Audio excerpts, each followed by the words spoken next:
nós temos mais 3 opções e a gente vai agora ver qual dos 3 é o que tem uma maior taxa de retorno para nós e nós vamos dar essa garantia. Em quanto tempo, Pedro? Em quanto tempo? Veja bem, a gente precisa primeiro concluir o orçamento, precisa primeiro fechar o cronograma físico-financeiro e aí na hora que nós sentarmos com o LOC, nós vamos já apresentar o que a gente já tem de recurso em caixa. Digamos que o nosso orçamento feche em dos 150 milhões. O Internacional já tem 75 milhões em caixa. É um valor que, aliás, está sendo vinculado. Exatamente, esse valor já tem a venda dos eucaliptos somado ao que a gente já comercializou hoje, né? Sim. Veja bem, o que já se comercializou hoje das suítes e camarotes. Só para vocês terem uma ideia, aquele programa que nós apresentamos, aquele primeiro plano que nós apresentamos para o LOC, ele contemplava um valor bem menor de captação nesses primeiros 6 meses. Sim. Quer dizer, a gente já está acima daquilo, mas mesmo assim, isso não era o suficiente para eles. Então, o que vai acontecer? Esses valores que nós já temos, eles entendem que é real e que isso pode ser abatido do nosso orçamento total. Então, a diferença, né, desses valores é que a gente vai ter que apresentar a garantia para eles. Bom, isso está esclarecido, né, de certa forma, então, para o torcedor do Inter, até que se preocupa, né, Maurício, com essas questões todas e quer ver o estádio cedendo no jogo da Copa. Agora a gente não pode deixar passar também, né, Pedro, a questão da eleição, a questão da disputa pela presidência. Vimos aí que a situação já lançou Giovanni Luigi, né, com os seus grupos lá, enfim. Qual é a sua situação nesse momento e o que você tem para dizer com relação? Não houve o consenso? Vai haver a disputa de vocês dois, enfim? Qual é o pé dessa situação toda? Veja só, Jada. Nós somos gestão, eu sou gestão, né? É bom deixar isso bem claro. Eu fui eleito, claro, junto com o Vitório, junto com o Mário Sérgio, então eu também sou gestão. E nosso movimento, o meu movimento União Colorado, faz parte, né, desse processo desde o início, né? Nós trabalhamos na eleição, a primeira eleição do 2002. Fernando Carvalho, a gente, né, coligou, fizemos uma grande união e chegamos até onde a gente chegou. É um trabalho de equipe, um trabalho de conjunto. Então a nossa gestão chegou até aqui. Hoje não se discute, a gente não discute a presidência. Não é isso que a gente vem discutindo, não é isso que a gente vem trabalhando, né, nesse momento em que o que na verdade está acontecendo. O Vitório, que é o nosso presidente, e o Fernando, eles estão concluindo, né, digamos assim, o processo deles de trabalhar na linha de frente, né, do Internacional.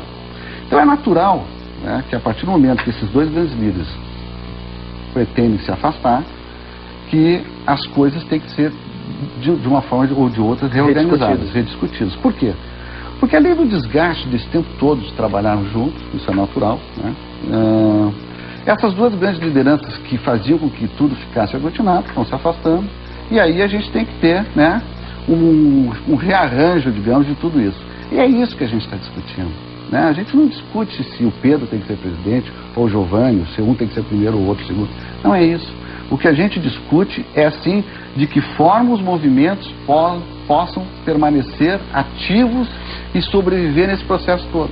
Mas porque é muito perigoso, e é o que eu prego, né? É muito perigoso nessa hora fazer com que um A ou B movimento saia muito fortalecido. Isso é muito perigoso dentro da minha ótica. Eu lhe pergunto primeiro, eu não acho nada ruim que haja uma eleição no clube, porque ali está se manifestando um voto, a aclamação e o consenso não é o único caminho para se fazer futebol, vamos deixar isso claro, senão fica parecendo que a eleição quebra o clube. Não. O que eu quero lhe perguntar é o seguinte, se há uma candidatura de oposição lançada a Sandro Farias, se há uma candidatura que é de um integrante de situação, mas ela não está colocada como uma situação inteira, fez bem o Afatato em falar sobre isso, que é o Giovanni Luiz, e a candidatura está lançada.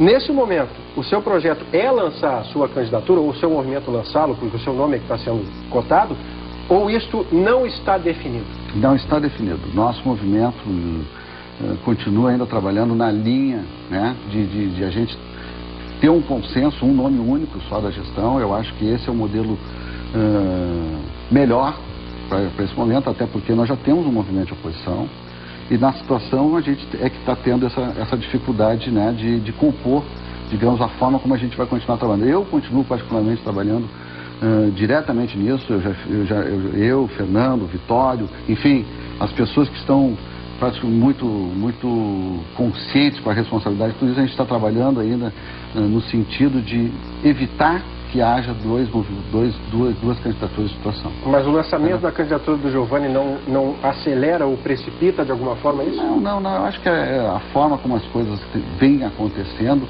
claro, existem coisas positivas e coisas negativas, às vezes pode atrapalhar ou não essa negociação, mas nós, particularmente, estamos muito conscientes da importância, né, de que haja um consenso. Isso é importante a gente falar para o torcedor. E é por isso que a gente não tem se manifestado pró ou contra o que está acontecendo com relação aos outros movimentos. A gente tem que respeitar, né, a individualidade de cada movimento. Claro que o meu movimento também pretende, né, e isso é natural, indicar um candidato. Quer dizer, o meu movimento já em tese, indicou a mim como sendo candidato do movimento. Agora, o que precisa? É preciso a gente definir e discutir e levar até o último minuto possível as negociações para que haja um só candidato de consenso da gestão. E é isso que a gente vai continuar trabalhando. Eu acredito ainda que a situação consiga viabilizar isso, porque os projetos que nós temos para o Internacional nos próximos anos são muito amplos. Nós temos uma Libertadores para disputar e a gente pretende sim ganhar essa Libertadores, porque o Internacional se estruturou para isso. Todas as pessoas que hoje estão discutindo, né, gestão, participaram de um estudo e fizemos um planejamento estratégico do clube para os próximos 10 anos.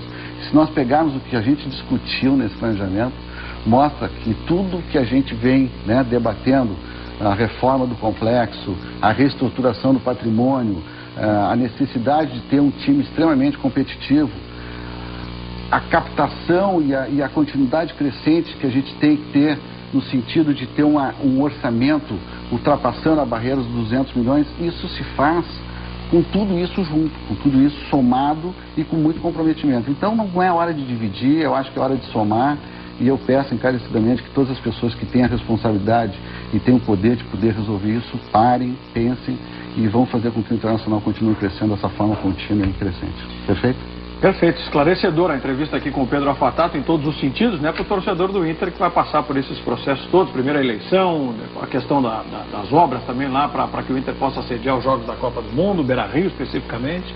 Muito esclarecedor, Pedro, obrigado. Agradeço a oportunidade e dizer para o nosso torcedor que aproveitem esse momento magnífico que o Internacional vem vivendo nos últimos anos. Isso é fruto de uma extrema organização que nós conseguimos, né, trazer para o clube, e tomara a Deus que a gente consiga, né, dar seguimento em tudo isso que a gente tem feito hoje. Obrigado, Pedro. Sucesso. Obrigado a todos.